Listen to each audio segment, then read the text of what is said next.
What if the most terrifying punishment from God wasn't eternal fire, but something far worse, something alive? This is God's most terrifying punishment, Abaddon. For centuries, people have feared demons, plagues, and war, but Scripture hints at a being beyond all of that. Abaddon, the angel of the abyss, the king of the bottomless pit. He isn't just another dark figure hidden in Revelation. He is destruction itself, unleashed by divine command. And here's the paradox. He is not an enemy of God, but his instrument. Think about that for a moment. The most terrifying angel in the Bible is not a rebel, but an obedient servant. That shakes everything we thought we knew about good and evil. Could it be that God's justice sometimes takes the form of ruin? That destruction itself is a tool of divine balance? These questions are not just theological, they're personal. Because if Abaddon is real, then the abyss he rules might not only exist below the earth, but also within us. And that's why this journey matters. By uncovering the secrets of Abaddon revealed in Scripture, Apocrypha, and mystical tradition, we'll see that this punishment isn't only about the end times. It's about the choices we make today, the pride we feed, and the abyss we open in our own hearts. Stay with me, because once you understand who Abaddon truly is, you'll never look at the idea of punishment or yourself the same way again. It always begins with a question, doesn't it? What if God's most terrifying punishment wasn't fire raining from the sky or chains that never break, but the release of a being created for one singular purpose, destruction? That thought alone is unsettling because it reframes everything people have been taught about divine wrath. Instead of an endless pit of flames, imagine a conscious force, an intelligence that embodies ruin itself. Abaddon, the angel of the abyss, isn't just a character from an old text. He is the embodiment of what happens when divine justice takes form. And the chilling part, his existence suggests that sometimes the punishment is not death, but something far worse, living in the presence of unstoppable ruin. When people hear the name Abaddon, most freeze as if it's just a myth whispered in dark rooms. But picture him not as folklore, rather as God's most terrifying punishment, waiting for its appointed time. Think of how history has described disasters, plagues that sweep entire cities, wars that reduce civilizations to dust. What if all of that was but a shadow of the angel of destruction himself? Abaddon doesn't negotiate, doesn't compromise. He is not like the angels of light who guide and comfort. He is the king of the bottomless pit, the sovereign of despair, released not out of cruelty, but because creation itself demands balance. And balance, as we will soon see, is written even in his very name. You see, humanity has always struggled with the idea of consequences. When a child touches fire, the burn is punishment enough, yet it also teaches. Abaddon works in a similar way, but on a cosmic scale. He is the terrifying angel in the Bible who makes people understand that rejecting divine law is more than rebellion. It's courting chaos. Imagine your life as a fragile house built on sand. Without a solid foundation, it collapses the moment the storm arrives. Abaddon is that storm, a reminder that fragility has a price. But the fascinating detail is that his name itself already foreshadows this truth, and ancient scripture left that clue hidden in plain sight. Think about it. Names are never random in sacred texts. Every name carries a story, a weight, a prophecy embedded within its letters. Abaddon, angel of the abyss, isn't called that by accident. The sound of his name alone resonates with destruction. When whispered, it feels like the echo of collapsing walls or the final gasp of a dying empire. In many traditions, words themselves have creative power. So what does it mean when a name literally means destruction? Isn't that a terrifying hint that his very identity is the punishment? But we'll get there, because once you trace his name through the scriptures, the mystery deepens. Throughout history, people tried to soften the story, turning Abaddon into an allegory.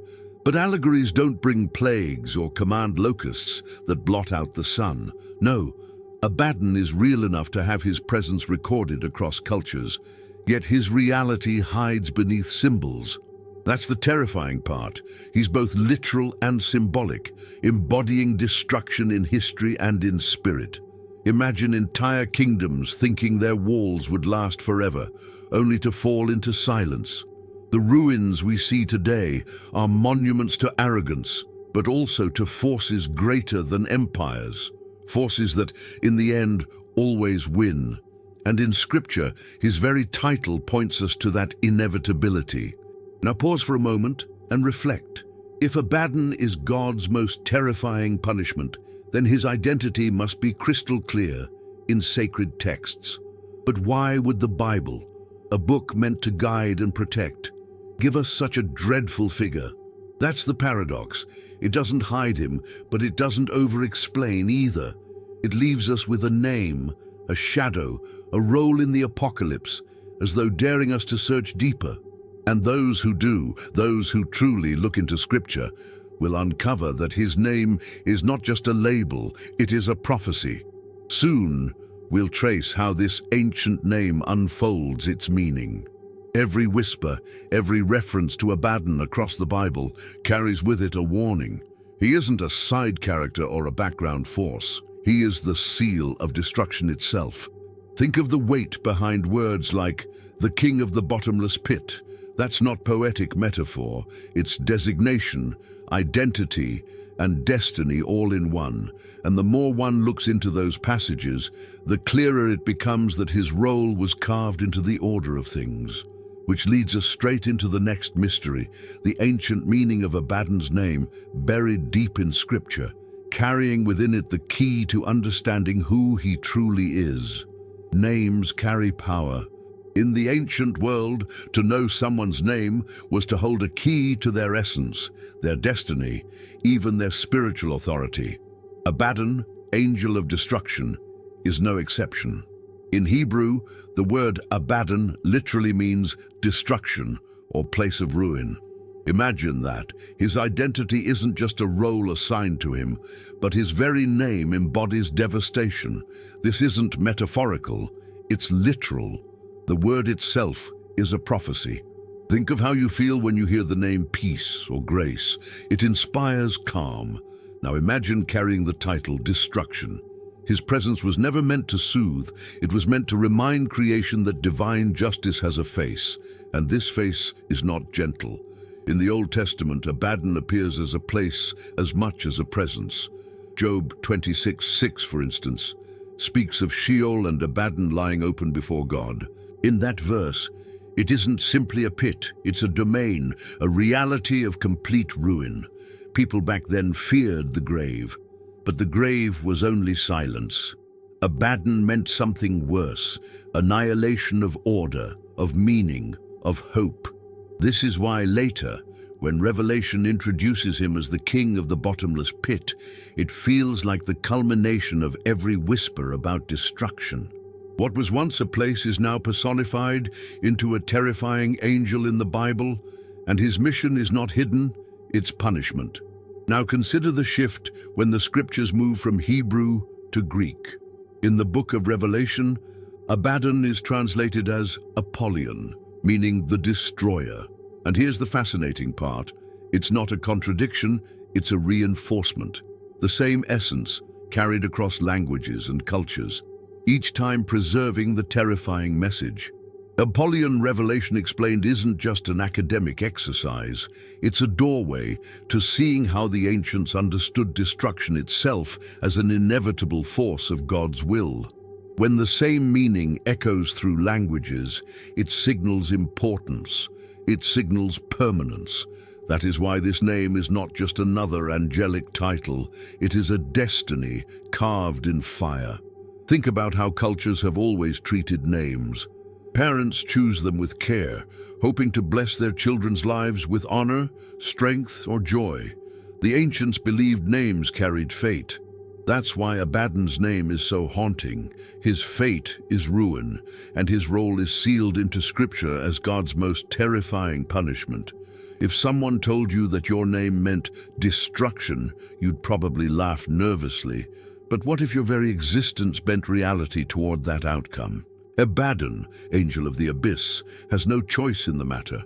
His very being unfolds like a storm. He is the storm.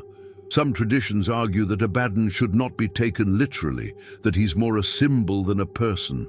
But symbols don't command armies of locusts. Symbols don't carry names across centuries and languages, surviving persecution, translation, and reinterpretation. If you've ever noticed how some truths simply refuse to die, how certain words echo through time, despite attempts to erase them, then you already understand why Abaddon's name keeps resurfacing. It's not persistence by accident, it's survival by divine design. Secrets of Abaddon revealed through his name are more enduring than stone. That's why you can't dismiss him as metaphor. He lingers. This also makes me wonder, what does it mean for you personally when you speak his name? Words shape thoughts, thoughts shape emotions, and emotions shape reality. Ancient mystics believed that uttering certain names could bend the unseen world. If Abaddon is both place and person, to speak his name might awaken the abyss within. Picture standing at the edge of a canyon and shouting, your voice comes back to you amplified. That's how it feels when the abyss answers. It doesn't whisper comfort, it reminds you of fragility. And that's why his name has remained a warning carved into scripture itself. So when Revelation names him as King of the Bottomless Pit, it's not introducing a new character, it's completing an ancient picture. The Hebrew Abaddon as ruin, the Greek Apollyon as destroyer, and the final image, an angel unleashed at the appointed time. It feels almost like scripture is saying, you were warned from the beginning, but now the warning has flesh. This is where theology meets terror, not a punishment of fire, but of presence, the presence of destruction, embodied, walking among creation. And this leads naturally to the next mystery. If Abaddon rules the abyss, then what exactly is this abyss, this bottomless pit that even angels fear? Picture a place so deep that no map, no telescope, no human imagination can chart it. The Bible calls it the bottomless pit, and it's more than a metaphor.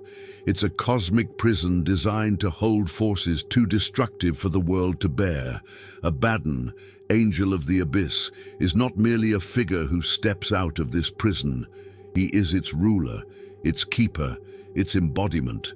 This abyss is not empty. It is filled with powers chained in silence, waiting for divine permission to rise. Imagine a vault so secure that only God holds the key. And when it is unlocked, it's not liberation that emerges, it's devastation. That's why this isn't a fairy tale. It's a warning. When Scripture speaks of the abyss, it describes a depth without bottom, a place where even the laws of nature seem suspended.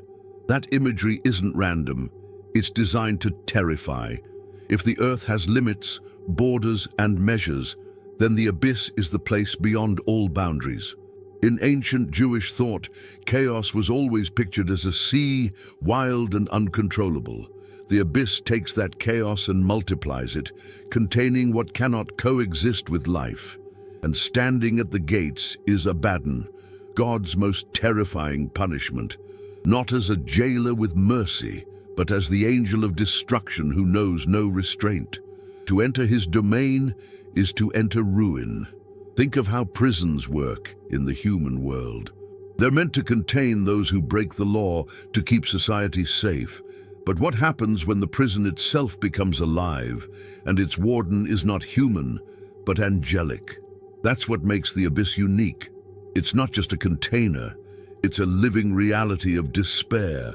Abaddon, king of the bottomless pit, doesn't simply guard it, he commands it.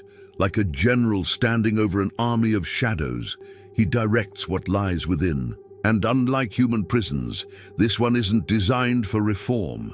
No redemption exists in its walls, only waiting and the promise of judgment. Now imagine the psychological weight of such a concept. People fear death, but death is only an ending. The abyss is endless. It has no bottom, no exit, no finality. That's why the terrifying angel in the Bible brings more than fear.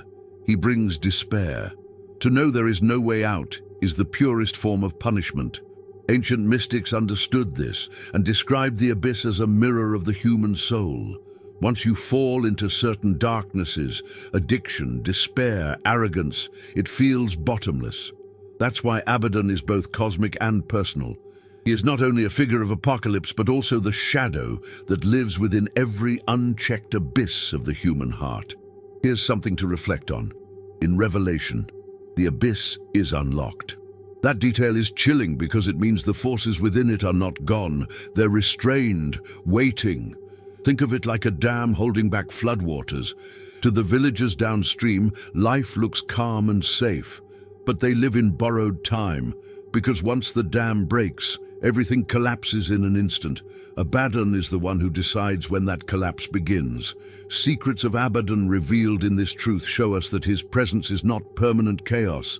It is appointed chaos. His abyss is a prison, but also a weapon timed with precision. Even history gives us glimpses of this abyssal symbolism. Civilizations have spoken of bottomless chasms, doorways to underworlds, or endless pits where monsters sleep. These weren't mere myths. They were echoes of something deeper, something scripture codified in the image of the abyss. Think of volcanic craters, black oceans, or endless caves. These physical realities mirrored the unseen prison that terrified prophets and mystics alike. And always, standing in that imagery, is the figure of Abaddon. Not a random demon, not a fallen trickster, but an appointed angel of destruction whose very presence confirms that the abyss is real.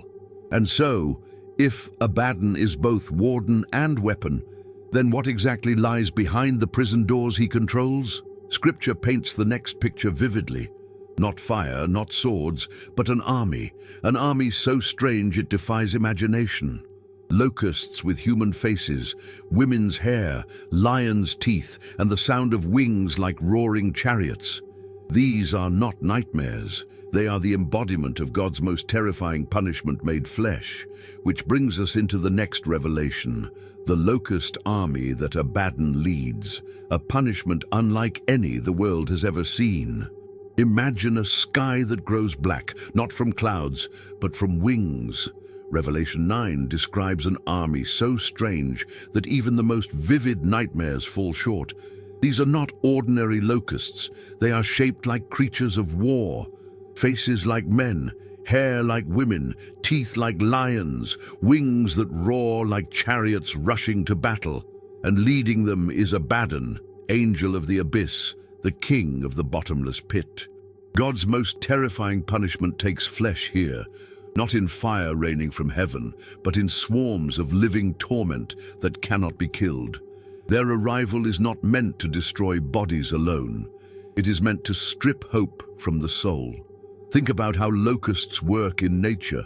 A swarm can devour fields, strip crops, and leave entire regions starving in just hours. Now magnify that terror by 1,000. Instead of eating plants, these locusts torment men. They sting like scorpions, their power lasting 5 months, long enough to break the strongest wills. The terrifying angel in the Bible commands them, not as insects, but as soldiers of divine judgment. And unlike plagues of old, this army does not kill instantly. Death itself flees from those who suffer under them. It is punishment without escape, agony without relief. The details matter. Hair like women suggests seduction, beauty masking terror. Faces like men hint at intelligence, a cruel awareness behind the suffering. Teeth like lions symbolize ferocity, consuming not food, but peace. Wings roaring like chariots echo war, armies marching without end.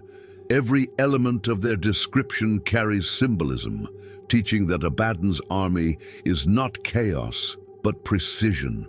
It is torment engineered to reveal the fragility of human arrogance. This is Apollyon revelation explained. not a metaphor to soften hearts, but a warning that divine justice can take forms beyond human comprehension. Now pause for a moment and imagine standing beneath that sky. The sound alone would be unbearable.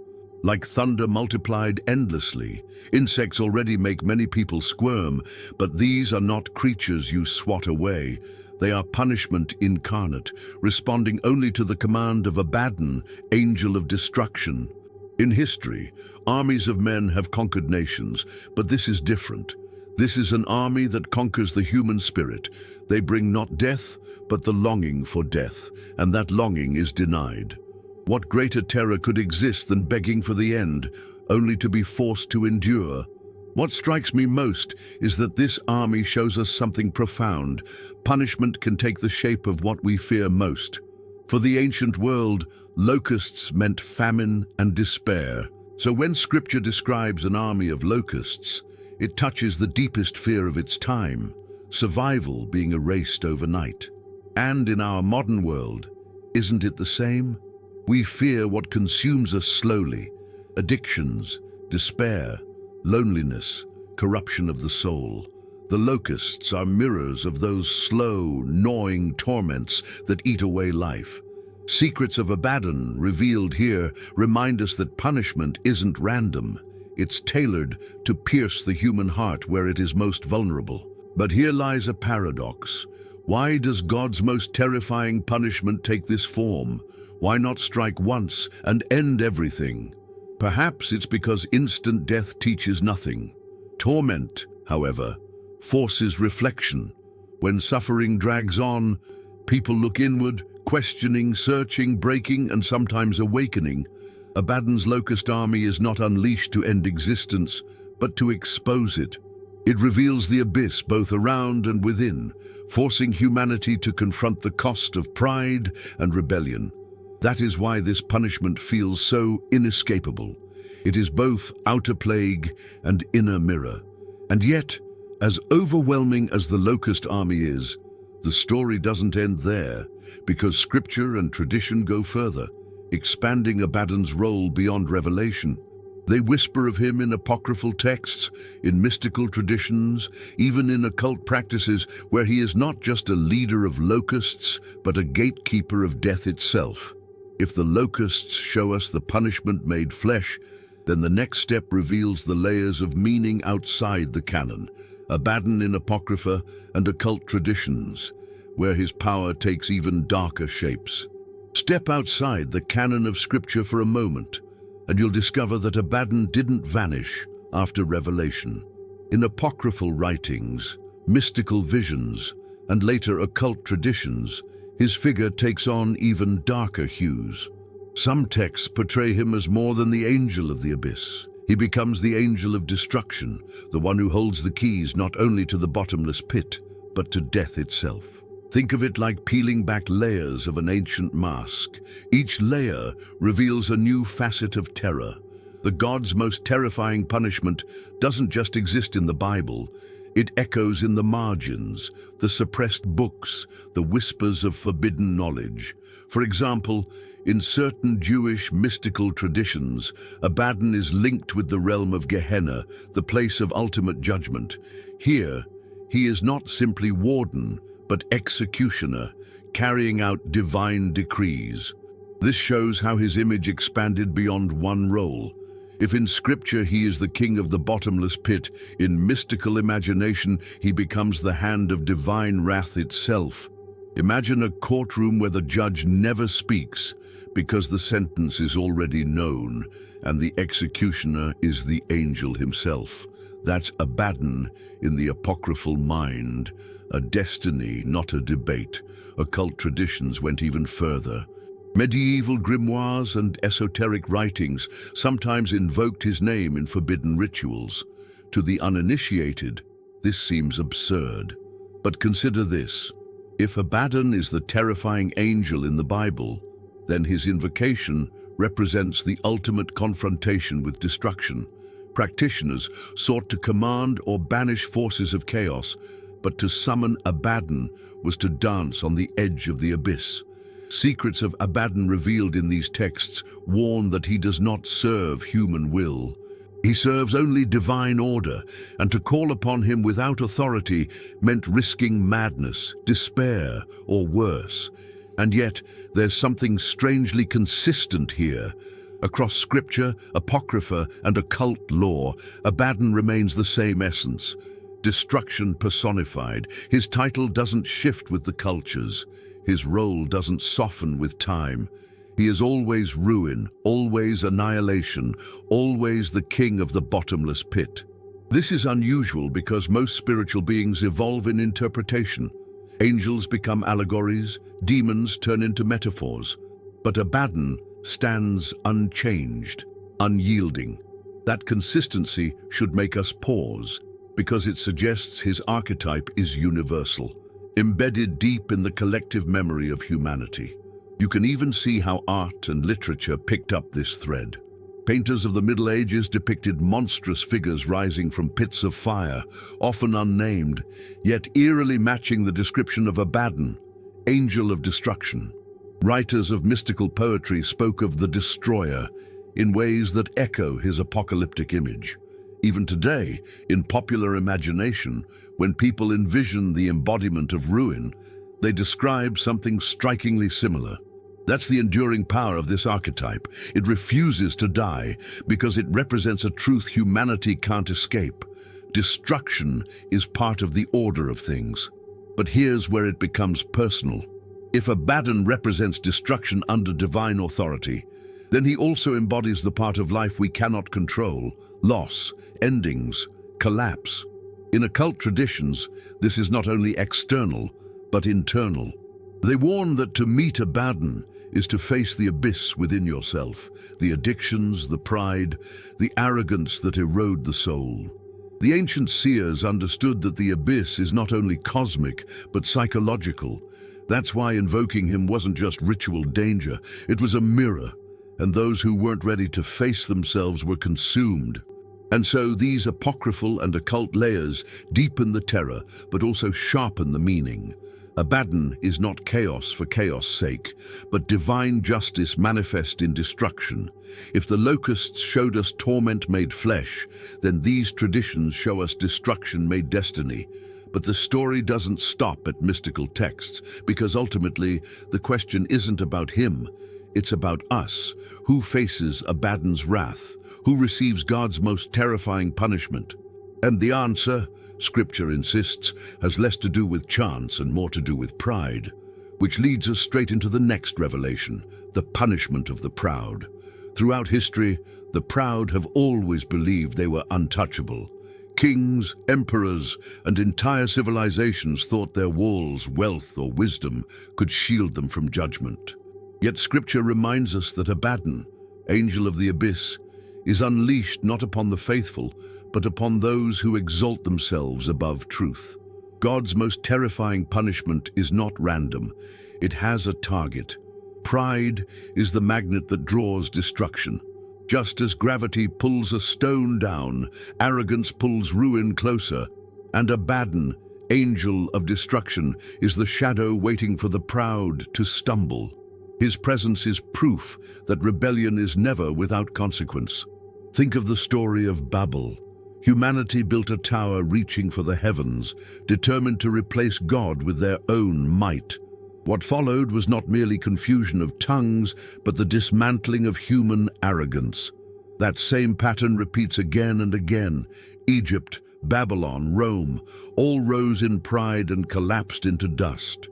This is a Pauline revelation explained in moral form. Kingdoms fall because they trust their own strength above all else.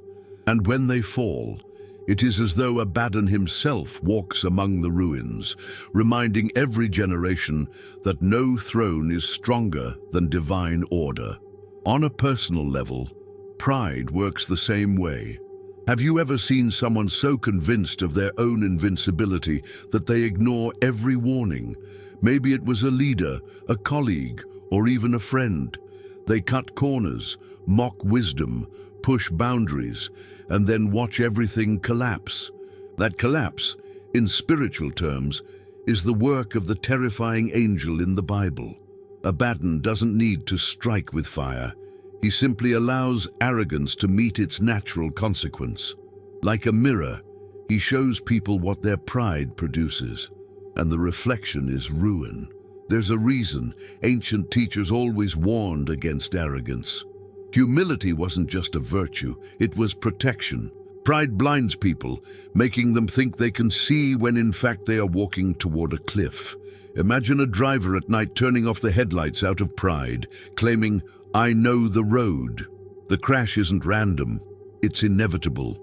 Abaddon, king of the bottomless pit, represents that inevitability on a cosmic scale.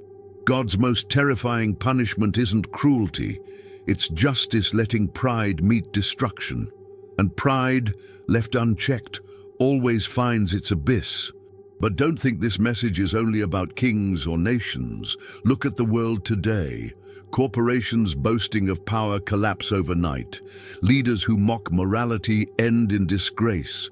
Even individuals who ignore wisdom end up enslaved by addictions or despair. These are modern echoes of Abaddon's work. Secrets of Abaddon, revealed through these stories, remind us that destruction is not only future prophecy, it's present reality. The abyss doesn't just wait at the end of time. It opens every time pride becomes the foundation of a life. Now consider the paradox. Punishment isn't always meant to annihilate. Sometimes it's meant to awaken. When people hit rock bottom, when everything built on arrogance crumbles, they are left with only one choice: humility. And humility, ironically, becomes salvation. Abaddon's punishment, terrifying as it is, reveals that pride cannot endure forever. The angel of destruction shows us that pride always has an expiration date, and maybe, in that collapse, the seed of transformation can be found. But for those who refuse, destruction is the only teacher left. And yet, there is more here than pride alone. Because Abaddon isn't only a figure who punishes arrogance, he is also a mirror of the abyss within. His presence in Scripture pushes us to look inward, to face the psychological and spiritual dimensions of destruction. If pride invites him, despair sustains him, which leads us to the next revelation. Abaddon as archetype, not only a cosmic figure, but the symbol of the abyss inside every human soul. What if Abaddon, angel of the abyss, is not only a figure in Scripture, but also a symbol of something closer, something within us? The most terrifying punishments are not always external. Sometimes they unfold in the mind and soul. When the Bible presents Abaddon as the king of the bottomless pit, it's not only describing a cosmic prison, but also the endless pit of despair that human beings can fall into. Have you ever felt that kind of bottomless state? Depression, addiction, emptiness. It feels endless, like sinking without ever hitting the ground. That is Abaddon as archetype, the abyss inside. This interpretation doesn't weaken his terror, it deepens it. Because if Abaddon is only a mythic being, then one might avoid him by avoiding prophecy. But if he represents the collapse within, then no one is safe. God's most terrifying punishment becomes personal, reaching into the heart of every individual. Think of it this way: when pride consumes you, when fear dictates your every choice, when despair clouds your vision, you are already tasting the sting of Apollyon revelation explained. Abaddon is not just waiting at the end of time. He is present in every human soul that allows chaos to reign. Consider the phrase, gnawing despair. It's like an inner locust swarm, eating away joy, clarity, and strength. Scripture describes Abaddon commanding locusts with faces, teeth, and wings. But what if those locusts are also metaphors for the thoughts that torment us? Doubts, regrets, fears, they consume us from the inside out, just as surely as any army from the abyss. Abaddon, angel of destruction, becomes the archetype of internal ruin. And this is why his story speaks across generations. Every person knows the abyss inside, even if they don't name it. Here's a practical example. Imagine someone trapped in addiction. They long for freedom, but every attempt at escape pulls them deeper. That cycle mirrors the abyss. No bottom, no exit, only descent. The terrifying angel in the Bible embodies that endless fall. People don't need to wait for apocalypse to experience his presence. They live it when they allow destruction to take root in their own choices. Abaddon is more than prophecy. He's a symbol of what happens when the soul abandons order and invites chaos. And yet, even in this psychological terror, there's a lesson. Archetypes exist to teach as well as to warn. Abaddon's shadow reveals the dangers of neglecting the inner world. If you never confront your own abyss, your fears, your anger, your pride, it eventually consumes you. That's why mystics said the abyss outside mirrors the abyss within. To face Abaddon isn't just to face a being, it's to face yourself. And that, for many, is the most terrifying punishment of all. But notice how consistent this theme is. Whether in scripture, apocrypha, or psychological reflection, Abaddon is always tied to destruction and despair. He is not chaos without meaning. He is ordered destruction, serving as God's most terrifying punishment. Even as an archetype, his role doesn't soften.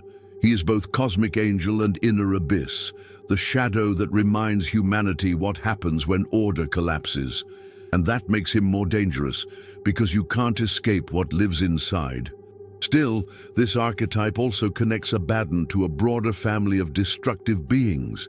If he symbolizes both external and internal ruin, then it's worth asking, how does his image relate to other figures of death, destruction, and chaos?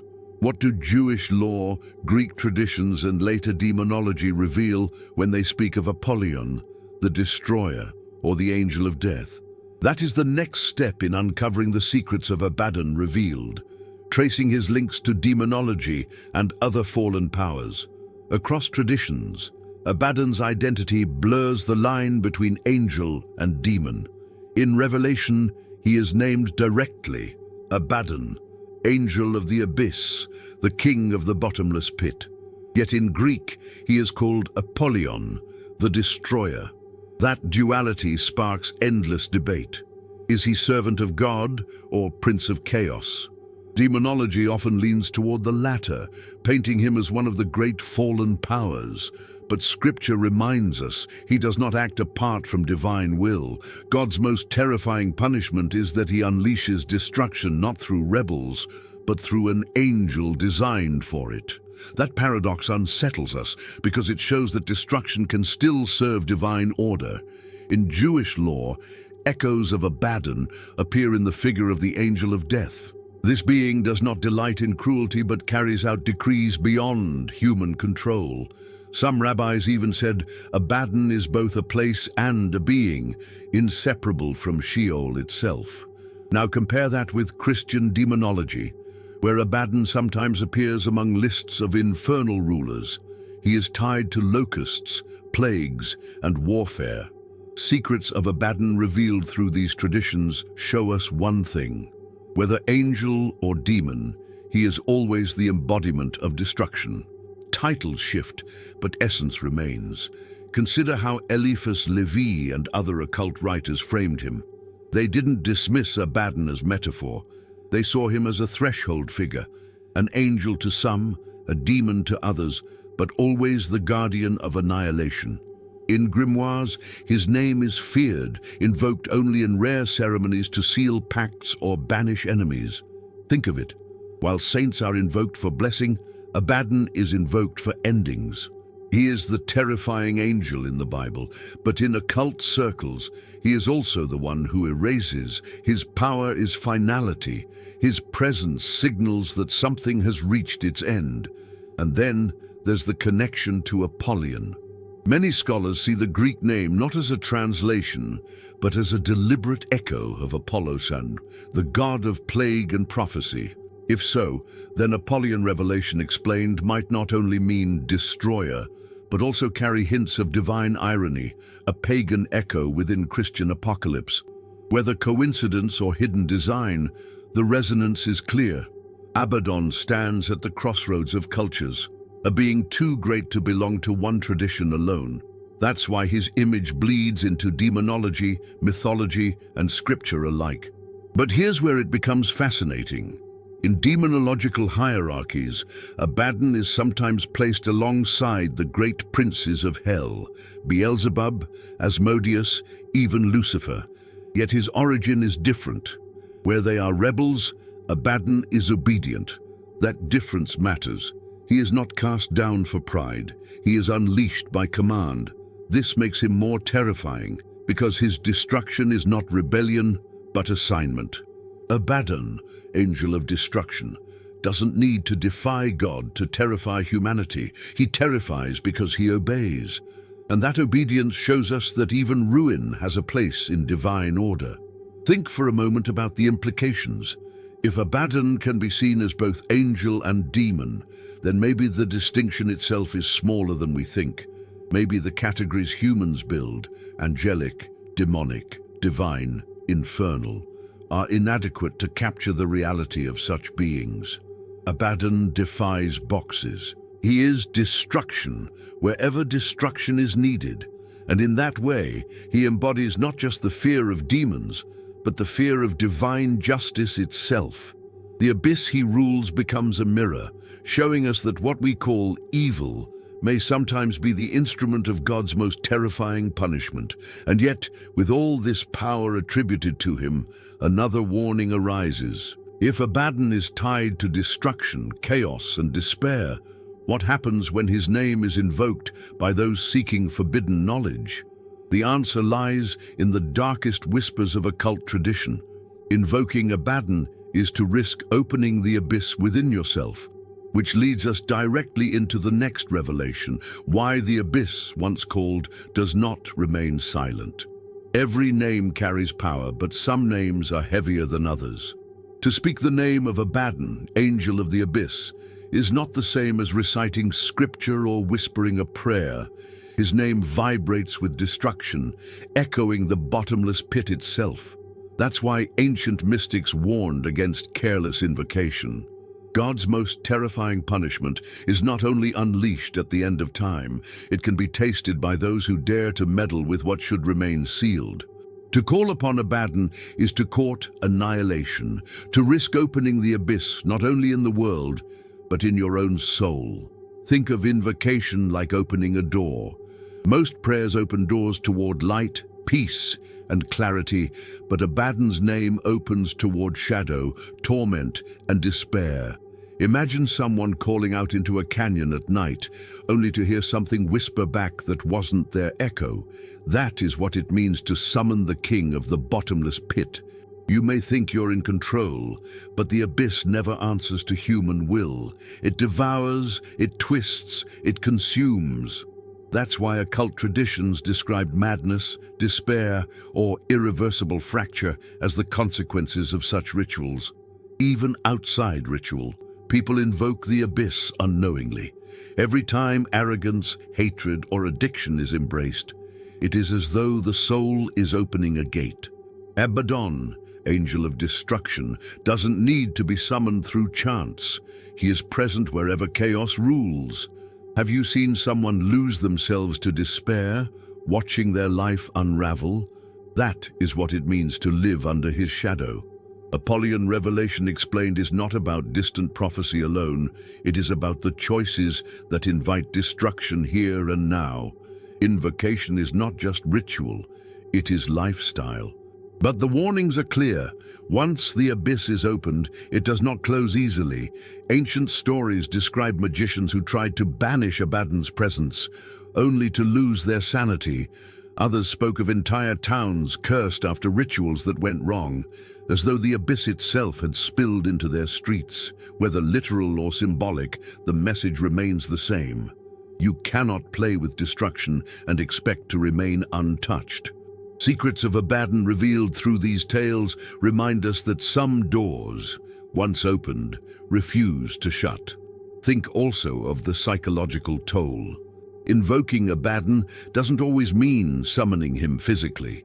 Sometimes it means meditating obsessively on ruin, despair, or violence. When the mind becomes consumed by these thoughts, the abyss is already at work. It's like staring into a dark pit until your reflection is lost in the void. The terrifying angel in the Bible is not only about external punishment, he represents the collapse of the inner world. And that collapse begins the moment you invite the abyss into your focus. What makes this so dangerous is the illusion of control.